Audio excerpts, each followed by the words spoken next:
Kidney के अमराज से परेशान मायूस लोगों के लिए खुशखबरी। No operation, no side effects, 100% result. R&S Unani pharmacy, first floor, Syndicate Bank, Bahadurpura X road, Hyderabad. अस्सलाम वालेकुम नाज़रीन, आइए नज़र डालते हैं देश और दुनिया के खबरनामे पर।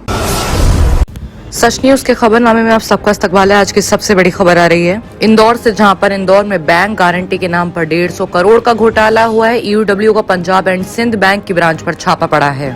इंदौर के राजबाड़ा में पंजाब एंड सिंध बैंक की शाखा पर इकोनॉमिक ऑफेंस विंग EOW का छापा पड़ा है। मामला 150 करोड़ के घोटाले से जुड़ा बताया जा रहा है। अब सामने आया है कि मामला शराब माफिया और ठेकेदारों से जुड़ा है, जिसमें बैंक गारंटी के नाम पर करोड़ों रुपए का फर्जीवाड़ा हुआ है। इसमें बैंक अधिकारी पर ठेकेदारों को लाभ पहुंचाने के इल्जाम भी लगे हैं। EOW के अधूरे दस्तावेजों पर बैंक गारंटी की जानकारी मिली थी। इसमें पंजाब एंड सिंध बैंक के अधिकारियों की मिली भगत का शक है। इकोनॉमिक ऑफेंस विंग को शक है कि 150 करोड़ रुपए का बैंक घोटाला हुआ है। इसके लिए ही बुधवार यानी वेडनेसडे को पंजाब एंड सिंध बैंक को राजबाड़ा सिटी ऑफिस पर छापा मारा गया है। बैंक को दरअसल गारंटी देनी पड़ती है। शराब ठेकों के लिए हर साल फरवरी में बोली लगती है। इसके लिए बोली से पहले ठेकेदार को 12% की बैंक गारंटी देनी होती है और बची हुई राशि यानी पैसे किस्तों में जमा करनी होती है। लेकिन शराब ठेकेदारों ने अधूरे दस्तावेजों के आधार पर गारंटी लेकर ठेके के लिए जगह ले ली, उसके बाद ठेके भी ले ली, जिसके बाद कई सवाल उठे और शिकायत EOW तक जा पहुंची है।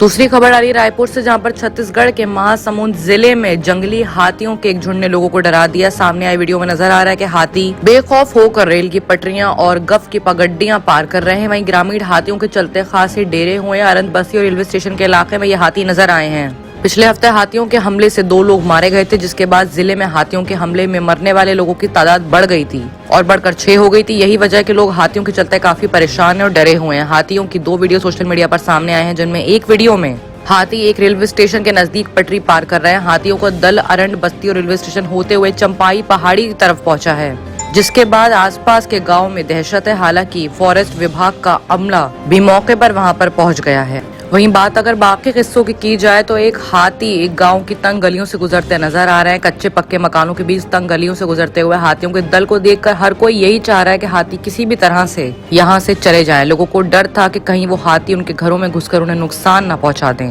पिछली मौतों में भी 2 से 6 का आंकड़ा पार होने के बाद गाँव में काफी दहशत है और हाथियों को वहाँ से निकालने की पूरी कोशिशें की जा रही है।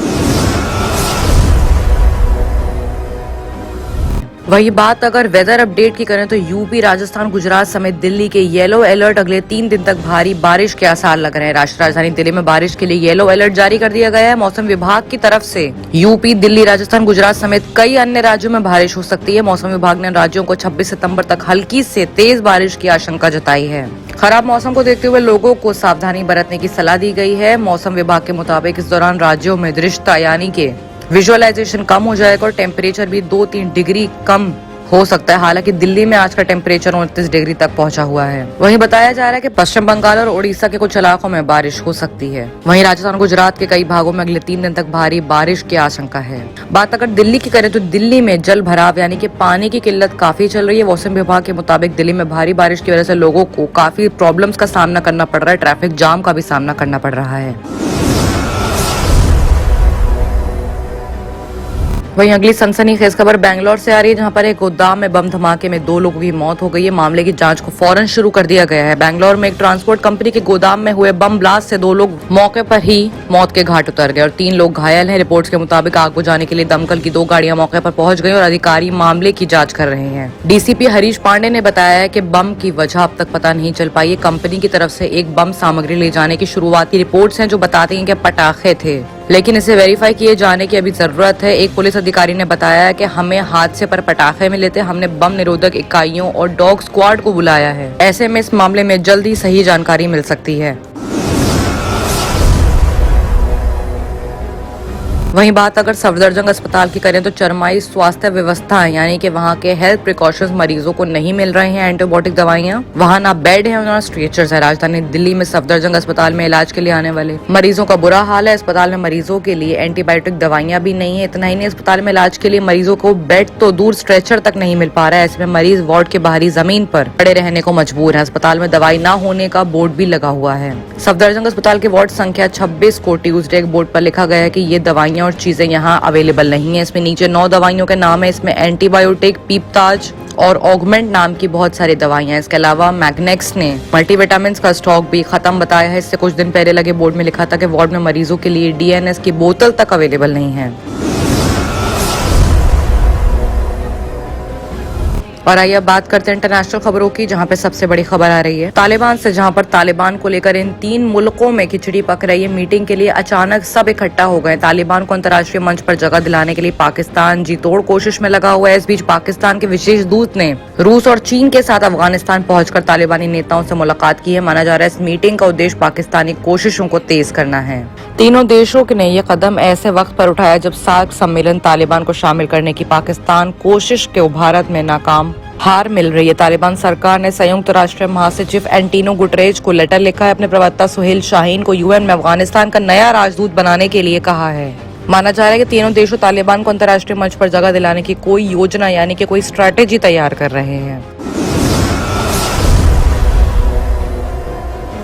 वहीं ताज़ा खबर आ रही है अमेरिका से, जहां पर अमेरिका ने फ्रांस को मनाया है। वहीं ब्रिटेन का कहना है कि अब गुस्से को थूक देना चाहिए। ऑस्ट्रेलिया के प्रधानमंत्री स्कॉट मॉरिसन ने कहा है कि उन्हें फ्रांस के राष्ट्रपति इमैनुअल मार्को से बातचीत करने की कोशिश की, लेकिन वो अब तक सफल नहीं हो पाए हैं। ब्रिटेन ने फ्रांस को गुस्सा थूकने के लिए कहा है। संयुक्त राष्ट्र और क्वाड नेताओं की बैठक में हिस्सा लेने अमेरिका पहुंचे ऑस्ट्रेलिया के प्रधानमंत्री स्कॉट मॉरिसन ने वेडनेसडे को वाशिंगटन में कहा है कि वो फ्रांस के साथ संबंधों को दोबारा बनाने में सब्र से काम लेंगे। पिछले हफ्ते फ्रांस ने अमेरिका, ऑस्ट्रेलिया और ब्रिटेन के बीच हुए समझौते पर नाराजगी जताते हुए ऑस्ट्रेलिया और अमेरिका से अपने राजदूत वापस बुला लिए थे। समझौते के चलते ऑस्ट्रेलिया और फ्रांस के बीच 2016 में हुआ अरबों डॉलर का पनडुब्बी समझौता टूट गया था, जिससे फ्रांस नाराज है। बाइडेन माक्रो के बीच अमेरिका ने फ्रांस के साथ बातचीत करके संबंधों को पहले जैसा करने की कोशिश का ये अहम कदम बढ़ाया है। इसके बाद फ्रांस ने कहा है कि उसका राजदूत अगले हफ्ते अमेरिका लौट जाएगा। 8 घंटे तक चली इस बातचीत को व्हाइट हाउस ने दोस्ताना बताया और कहा कि दोनों नेताओं ने अगले महीने मिलने का प्रोग्राम बनाया है। बाकी के तमाम खबरों के लिए देखते रहिए सच न्यूज। किडनी के अमराज से परेशान मायूस लोगों के लिए खुशखबरी। R&S यूनानी फार्मेसी किडनी और गॉल ब्लैडर स्टोन के खात्मे का जरिया। अब UNI स्टोन कैप्सूल्स के जरिए खात्मा कीजिए। No operation, no side effects, 100% result. सिर्फ UNI स्टोन कैप्सूल से मुस्तहिक लोगों के लिए खुसूसी रियायत। फिर से पथरी न होने का मुकम्मल इलाज। दर्द, कॉन्स्टिपेशन और पुराने कब्ज से निजात पाइए। आज ही तशरीफ लाएं। R&S Unani pharmacy, first floor, Syndicate Bank, Bahadurpura X road, Hyderabad.